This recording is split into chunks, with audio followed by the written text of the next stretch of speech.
on. Lovely to see everybody so early in the morning. I know, well, it's not that early, but I think you probably had some fun last night, so appreciate you being here. My name's Laurie Hall. I work for a company called Palo Alto Networks. Recently became the world's market leader in cybersecurity. We have about 6,500 people worldwide. We turn over about $2 billion a year.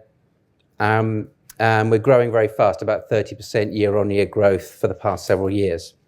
Our mission statement is protecting our digital way of life, which is a mission statement that I really like because, of course, our way of life has become very digital, hasn't it? The way we meet friends, family, colleagues, the way we stay in touch, the way we communicate. But for me, the most important thing, and probably for some of you, is it's also become the way we learn. We live and learn digitally.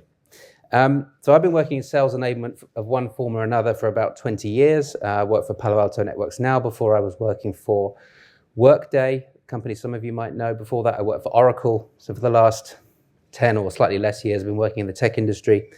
And I've come to believe something, some of you may also agree, that the business as usual approach to sales enablement, in fact, to most learning in most companies, is basically broken. I believe we learn best when we are inspired to do it, not when we're required to do it. But unfortunately, we keep the default setting, I guess, is that we often churn out learning which is pretty boring, ineffective, and not very engaging. And no wonder often it has to be mandatory in order to get people to actually do it.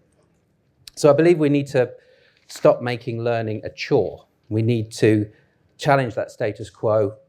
As sales enablement leaders, we need to try and make learning, I believe we can make learning, which is as exciting and engaging and fun as it is outside of work. So we need to reflect the way that people learn outside of work, and they have been doing for some time. It's the way that people are now growing up with learning. And again, that's been happening for a while. This is no longer a new thing. People talk about the new world of learning or the new world of digital this, digital that. It's not new, is it? It's been around for a long time. And when you look at the way people learn outside of work, you see very quickly that video has become a really core part of that. So over the past few years, I've been developing methods for producing learning video content within the enterprise without costing the earth. So before I get into all that, let's start with why. As Simon Sinek famously said on TED Talks, people nodding, you've seen a video, you'll notice. He always says, let's start with why. So here goes. Here's why I believe that sales enablement video is so important for sales enablement.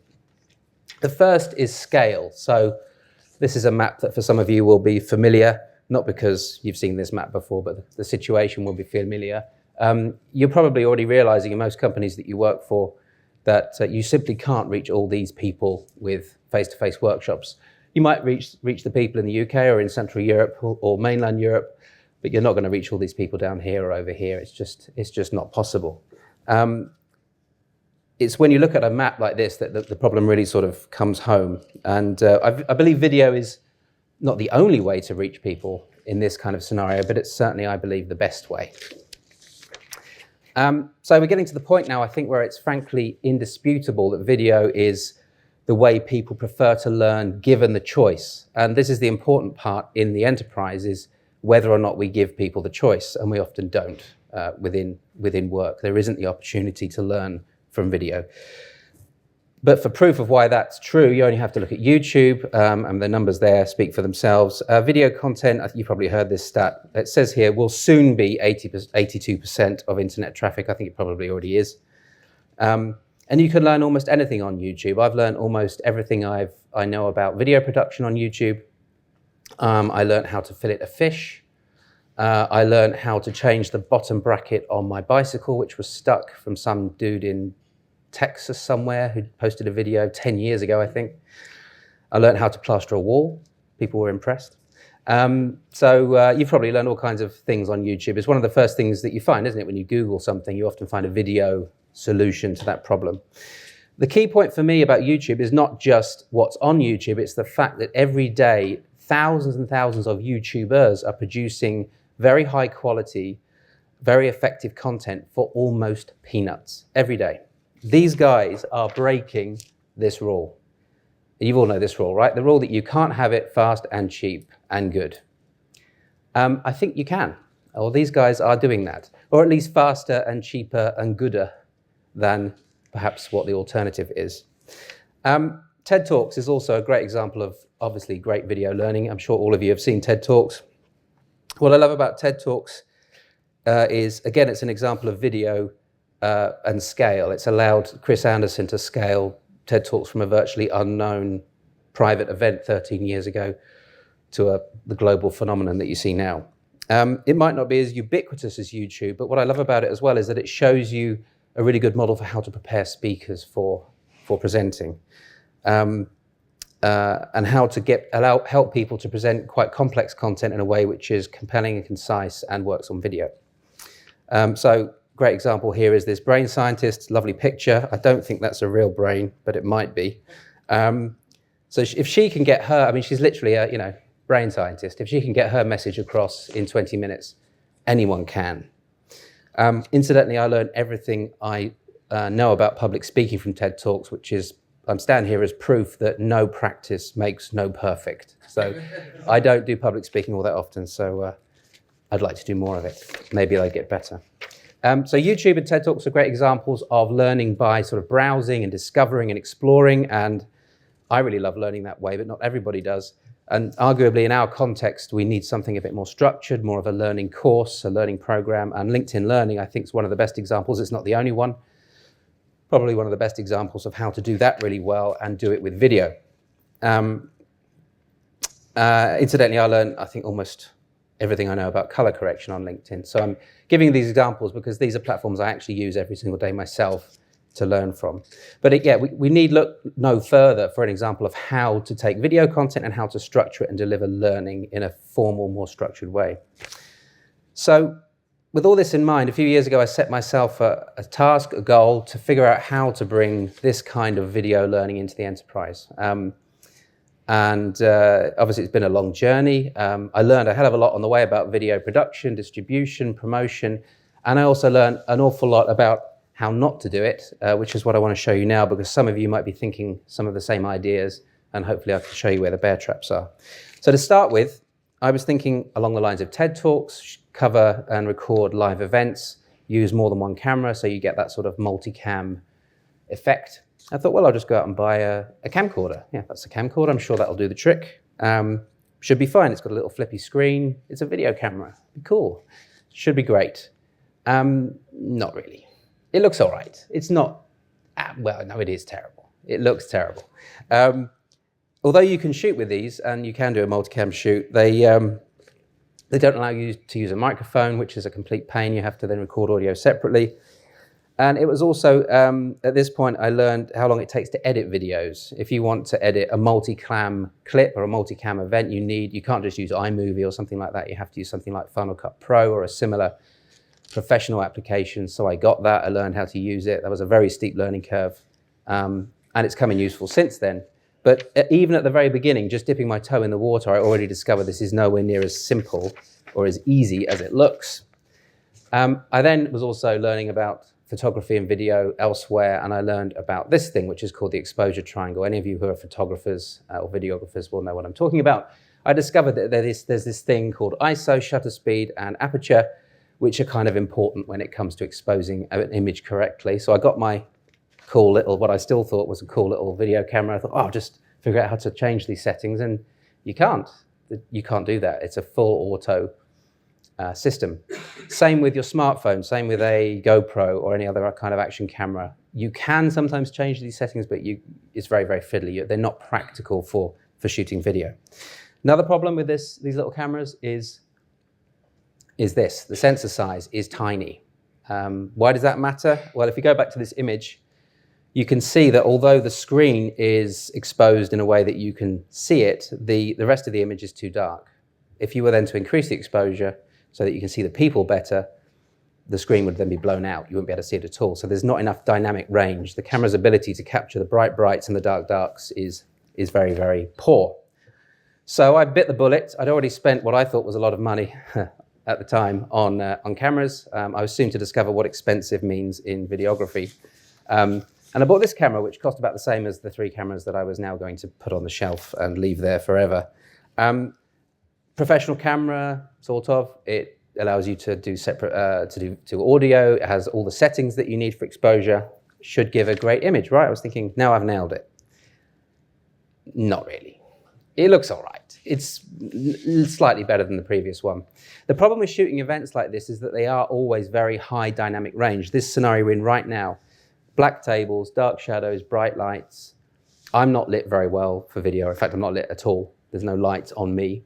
So it's always going to be difficult to get a good image. So you need a camera that has very, very good dynamic range. And again, this one doesn't. You're coming up against the same problems with a small sensor. It's slightly bigger than the last one, but not much bigger. And you can see that the people, I mean, actually he's slightly overexposed, but he's more or less okay. But the screen is blown out and the background outside is completely blown out. So the image is not good. Another problem with these cameras is the way they record the image. So all these cameras will say that they shoot HD or they shoot 4K, but actually they don't. They shoot HD and 4K in black and white, but in color, they're actually shooting about a quarter of that. So if the camera says it's 1080p HD, it's actually only shooting 720 in color, which is why the image looks soft and not very good. So I bought all this gear. I shot for a long time with this gear thinking I better just use it, even though I'm not really that happy with the image. For about 2 years or about a year I shot with it. I shot some very long events, some onboarding programs. And I discovered that if you're going to shoot these kind of long events, like a week-long onboarding program, typically it's going to give you about 12 hours of footage. It takes absolutely hours to edit that footage. So I was getting really frustrated with all of the effort and all of the gear that I'd purchased and all the learning I was doing. I was still not getting anything that looked as good as what these guys on YouTube were producing. And it was taking me so long that I was often not able to produce videos in the time that I wanted to. So it was from these guys that I started to learn what does work, and also by reading more about TED Talks and how they produce TED Talks. So I want to show you a bit more about that now. So video is scale. I'm going to talk you through a particular use case. It's the kind of TED Talk scenario. There are lots of other use cases I could talk to you about video, but I'm going to focus on this one. The idea of taking a live event and then scaling it through recording it for video. I'm assuming here that all of you are involved in live events of some kind, and that, or at least in your enterprise, that you're running live events. And since we're doing that, the question is kind of why reinvent the wheel? One thing that TED Talk shows us works really well is that you can take an existing live event and simply capture it on video. It doesn't interfere with the event, but you are able to then scale very, very quickly. There is some stuff obviously you need to do to improve the event and to structure it well for video, but you don't have to do a huge amount. So here's an example of how you can take a live event and restructure it slightly for video. So this is an example of an onboarding program. So rather than just running the agenda as you normally would, you break it up into 20-minute chunks so it becomes like a series of TED Talks, which is fairly easy to do. And actually the feedback we get when we do this is not just that it works well on video, but that it works better as a live event because the changeover is quicker. It's like today, it's changing over every half an hour or so. If it was any longer than that, it would be too much per session. People like that quick change around, that quick turnover, and it breaks the thing up into 20-minute chunks. So actually it encourages the learning designers, the workshop delivery people to restructure and improve the event itself. And then when it comes to speakers, you then have to give them some coaching on how to get through their message in 20 minutes, how to be more concise and more structured in order to get the message across in usually what is a shorter time. And often people are quite receptive to that feedback when you tell them you're going to film them. If you just say, can you just please make your presentation shorter, people get upset. But if you say we're doing it shorter because we're shooting it on video and we're going to film you, they then are much more receptive to that kind of input and feedback. So the next part is the shooting itself. The key thing here to get this done quickly and at high quality is two things: live switching and the camera or the image quality itself. So live switching is something you can solve with one of these, which is a video switcher. We actually have a very similar one working at the back today. And all this does is it allows you to act like you're controlling a TV studio and edit the video as you record it. So you have all of your cameras. Let's say you've got 3 cameras plus you've got the feed from the presentation plugged into the switcher, and you simply switch as the event unfolds, and it allows you to capture a live edit of what you are capturing in real time, which saves you hours and hours and hours of editing. So for a 12-hour shoot, which I mentioned earlier, you can probably publish it the same day or the same week rather than spending probably a week or 2 weeks editing it. So the time difference is enormous for one device, make a huge difference. It also allows you to live stream that video if you wish. So like live TV, because you are switching it live, you can then broadcast it. And that's very, very easy to do. You just need one of these little gadgets and then broadcast it using whatever your web conferencing tool is. We use Zoom, you might use WebEx, doesn't really matter. You can do that. And that was very popular. We did that with a couple of our onboarding programs to allow people to access it from other parts of the world. So that's switching. When it comes to video capture, you need a better camera. So you need a camera with, I'm going to read this off the list, I do apologize, a big sensor for the dynamic range I mentioned, with sharp lenses, fast lenses, often removable lenses, so you get a sharp image and a clean image in low light. You need to be able to shoot a wide dynamic range. A lot of more professional cameras allow you to shoot in what's called a log profile, which gives you much more of that difference between black and white. You need to be able to shoot in 4:2:2 color, so you avoid that issue with bad color resolution. Shoot in 4K if possible. You also need good sound. And you also need to be able to capture video externally onto a video recorder that saves the video onto an SSD. All this sounds like overkill, but trust me, the time it saves is absolutely enormous. It means that you can take your SSD off the camera and start editing from the SSD immediately. You don't have to mess about with transcoding or converting footage or messing around with piddly little SD cards. In the film and TV industry, if you gave them that list as a specification, they'd say, well, there you go, you need one of these. This is a Panasonic EVA, including the lens, we're probably talking about 10,000, 15,000 pounds or euros. Off you go, which is, pretty expensive. And remember, you need 3 of these for a multicam shoot, and you also need to be able to travel with them. So good luck getting on a plane with 3 of those. You're going to be struggling, and you'll get all kinds of interesting questions, although of course people do that. And with this kind of gear, you probably also need a crew. And for a multicam shoot, person on each camera, somebody doing running, somebody doing switching, somebody doing audio, you're talking tens of thousands of dollars, euros, pounds per day to shoot an event like this, which just starts to get prohibitively expensive and just seems ridiculous.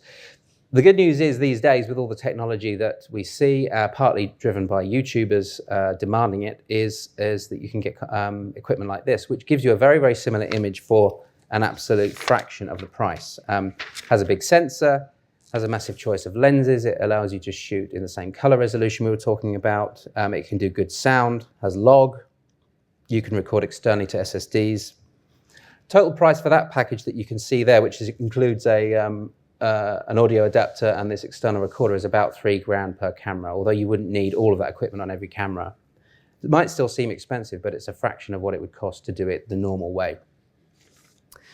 And the important thing with a camera like this is that you can solve this color problem. You get a sharp image because you're avoiding the compression, recording externally, you're using very, very good lenses, and the camera shoots that color resolution internally as well. And if you really want to go to town, you can shoot in 4K, either in this format or this one, and then downscale it to 1080p, and you get full 4:4 color, which is normally what you'd only get on a very high-end cinema camera. So the color image just jumps up. So show an example. So there's that horrible image I showed you just now with the camcorder, and this is what you would see with that camera. So it's a pretty big jump. I'm quite pleased with that. That was 2 weeks ago. When was it? 2 weeks, 3 weeks ago in Barcelona, we had our customer conference where we shot this interview. So that's one view. It's also important to notice the nice lighting, though. That does really help. Something else I've been learning about in the last couple of years. Here's another angle. So you notice in this image the extreme dynamic range. The darks are very dark and the brights are very bright. You've even got outdoor light coming from the top of the image. But the camera is able to capture it all, which the previous camera just could not do. So now you might be thinking that even $3,000 per camera sounds like a lot, and it is, but there is another alternative. This is a much lower budget camera. It has a large sensor still, but not quite as big as the previous one. The lens is fixed, it's not as fast, It's not as sharp, but it's not bad. It can shoot log, which in this price range is ridiculous. It also shoots 4K, 422 color, and it can do good sound with an adapter, and it only costs about 800 quid new. So if you get them secondhand, they're even cheaper. So the budget now is dropping, and the image quality is still good. And we're actually using 2 of these cameras now. This is my colleague Antonella with the headphones on, who's shooting this. So we're actually using 2 cameras right now to show you what that setup might look like. We're using a simple setup here. There's no external recorders, there's no switcher, but that's not a lot of gear, and you can see that one person can run that. So the cost is very, very, very low indeed, compared to what people would normally do. And here's an example of the image you get from it. Now, it's not as good as the last one I showed you, but it's not bad, right? And this was shot from way, way, way back in the room. This was, I don't know, 30 meters away, something like that. So this is shot at the maximum extent of the zoom on the camera, which is always where lenses start to lose their resolution. It was also not that well lit. So even with those constraints, the image came out pretty well. And you're going to get the same image resolution as a camera like this, which is a professional news camera. These cost about $3,000 each, including the recorder. And again, good luck getting 3 of those on a plane. So there is a way to get very professional video output without spending all this money. So the next question is, what do you do with this stuff once you've recorded it? So because we've shot the event on a switcher, we can quickly publish it on whatever platforms we have available. So we generally post on Vimeo. The advantage of that is that you can host the video securely on Vimeo in private, so nobody can access it unless you set the settings so that they can. And then you can publish it anywhere. So there's this kind of host versus post. Host in one place and then post wherever you want. So we use Jive. Some of you might have used Jive. It's a bit long in the tooth these days, but it's an internet platform which a lot of people use. So using Vimeo to host, we can post on Jive, and as you can see, it looks okay as a way to present video for people to browse and consume in a sort of exploratory fashion. The key thing here is transcription. So there are services online which make it fairly easy and quick to transcribe pretty accurately any video. And then you can put the transcription in the description of the video like so, and you can also add subtitles. I really like what he's saying here. It's a really strange excerpt from a presentation. But because you're able to put that text into the video description, it then really improves the search engine optimization of whatever platform you're using. So, when you search on Google for how to fillet a fish, Google is returning a result of a video because that's in the transcription of the video, and so that works here. Using this approach, so here's an example. If I search for Zero Trust, which is the subject of that video, you can see the video comes up in the list. It might be quite low down the list, but without that transcription, it wouldn't be there at all. So with this approach, we've seen this kind of growth. Now, we've done almost no sort of deliberate promotion of our video content on our intranet, occasionally here and there, but we've seen this growth from 500 views a month to 1,500 in only a year. So a 3-fold increase just by using that transcription method. So it has a huge impact on making stuff available to people and allowing people to sort of stumble across it. The other interesting statistic we managed to gather, and this is all from Vimeo, by the way, so Vimeo allows us to get this reporting, which you couldn't get on Jive. So Vimeo is another good reason to use Vimeo.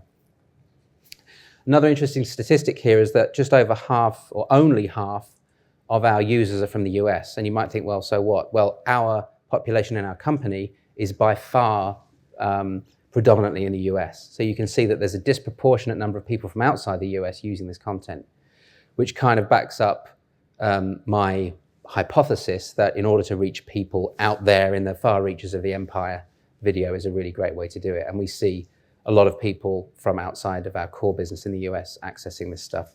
And I think people like it because, especially if English isn't your first language, video is actually a lot easier than a live event to learn from, because you can pause and stop and review a video much easier than you can a real person. So we're now getting on our Jive intranet sites 12,000 hits per month because of this video content, and we have 3,000 active users. Now, that doesn't sound like a lot. If this was a YouTube channel, you'd be like, good luck, keep at it, you might get somewhere. We only have 6,500 people in our company. So half the company are using this regularly, and roughly about that number of salespeople. So I'm not saying that all the salespeople are using it, they're not, but we're getting good engagement. We're getting half the company actively using our content every month. So the next question is, what do you do with this content? What we're finding with video is that once you've captured it, there are so many different things you can do with it. There's almost an argument that you should video something even if you're not sure what you're going to do with it later. If you think it's valuable content, once you've captured it, people come up with all kinds of interesting ideas. So I've shown you the example of just posting something online for people to browse on the internet. You can then go the next step and do some more formal editing, break it up into shorter chunks, 10-minute bite-sized pieces, start doing things like translation, particularly into languages where people don't speak English as a second language or even a third or fourth language, or they don't do it well, which really then opens up accessibility to the content that you're putting out there. The other thing we haven't tried yet, which I'd really love to try, is to take a live course, like a live onboarding program, and we've got a presentation coming up on onboarding in a minute, and create a completely online version of that course. And you could do that by capturing video at good quality. You can add things in like, exercises and tasks that you want people to do as part of that course. And you could do it, you need to put the content on an LMS so you can structure it, obviously, but then you would have things like tracking of seeing how people are getting on. But that's something that we're sort of touching on that at the moment in our company, but that's something you could do. You could go the whole hog and put the whole thing online. So I want to finish with an example of something we shot, which was a kind of end-to-end use case example of everything I've described to you. So this was at our sales kickoff event in Las Vegas. We run the event every year. Luckily, we don't put it in Las Vegas every year. I never want to go there ever again. Second time, two's enough, trust me, if you've never been. So as part of this, we held an event called Success Fest, where we had senior leaders interviewing successful sales teams about their most successful and significant sales wins of the year. Again, the TED Talks approach, 20 minutes each, very simple interview style. We coached the speakers in the way that I showed you, gave them a clear structure, gave them talking points, and it worked pretty well. It didn't work in every single case, but of the 24 that we shot, or the 24 that we ran, we were able to get almost all of them were at the quality we were looking for. So there were 24 interviews over the 2 days. And we used 3 cameras on each stage, the cameras that I showed you just now, the ones we're using right now. And with this approach, using the switcher, we were able to publish all of those videos the same week, which doesn't sound like a big deal, but that was 8 hours of footage, 24 times 20 minutes. And we published them all before we left Las Vegas, which I think at that point, we'd never done that before, publishing it in the same week. So using these cameras and that switcher and a very simple crew, we had 2 people on each stage. We were able to do that, and the feedback was really positive. People loved that they could rewatch stuff that they'd really enjoyed more or less immediately. And we also transcribed and we haven't translated them yet. We've transcribed all the videos. They're all as I showed you before, and we've already used snippets of a lot of these videos in our more formal online learning programs that we deliver to the company worldwide to support our new product launches and so on. So. That was a quick summary of what I've learned over the last 2 or 3 years. There's a lot, obviously a lot more for me to learn. There's a lot more that you guys could learn. And so here's what I'd recommend. If you're interested in getting started, here are a few things that you could do. YouTube is a great resource. These 4 YouTubers I would recommend highly, particularly if you want to become a camera geek, but they really do give good tips on how to shoot and what to shoot with.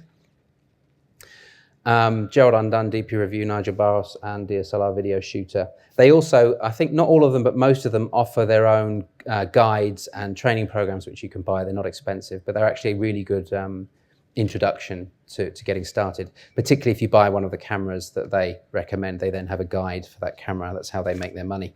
But they're excellent. They're very, very good.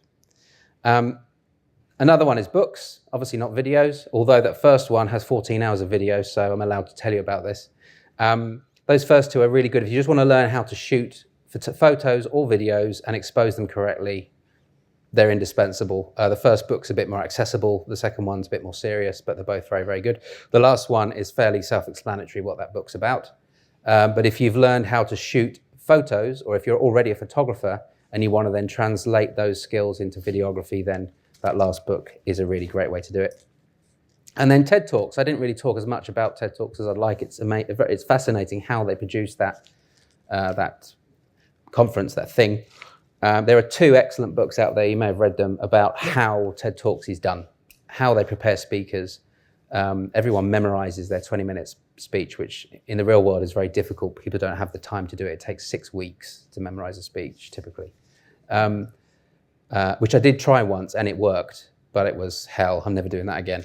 But really, really useful tips on structure and presentation skills, not necessarily for yourself, but if you need to coach other people. If you've got a subject matter expert and you need to give them some tips, these books are really helpful. The other thing is my LinkedIn profile. If you want to connect with me on LinkedIn, I'm very, very happy to help anybody who wants any help, tips, advice. I could talk about this literally all day. You'll be sorry, actually, if you get in touch, because you'll be like, Laura, really, that's enough for today. So I'm very, very happy to help. It's become my passion. I kind of got into video almost by accident to solve a problem, and it's just become my thing. So I'm very, very happy to help anybody who wants any tips, advice. If you want to have a call, email, whatever, don't mind. So please don't hesitate to get in touch. And thanks very much for your time.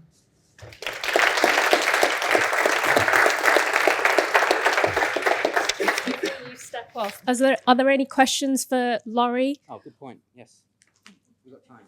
No. Any quick questions? Yeah, at the back. Do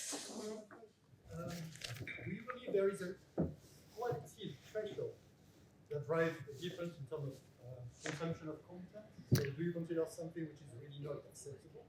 Do you see a real difference in the setup? I don't have numbers to back it up, but I believe that we're so used to seeing very, very high quality content online in the real world that if you then present people with something that isn't even close to that, it's just people are like, what the hell is this? So yeah, I think there is definitely an expectation. It's the same with software and applications. You know, if you use Gmail, I mean, often we use Gmail now in work, but a few years ago, no one did. And we used clunky applications in the enterprise, which were nowhere near as easy to use as what's outside. I think it's the same principle that we need to have the same experience, user experience, learner experience in work as we do outside of work. So I think, yeah, the quality is much more important than people realize in all aspects of learning delivery, not just video. One over here. You talked about translation. When you translate videos, do you put a voice over the video or do you use subtitles? You could, but the way I would do it would be to take the first step is transcription. So once you've done the transcription, then getting a transcription translated is not terribly complicated or expensive. Well, it depends on the language.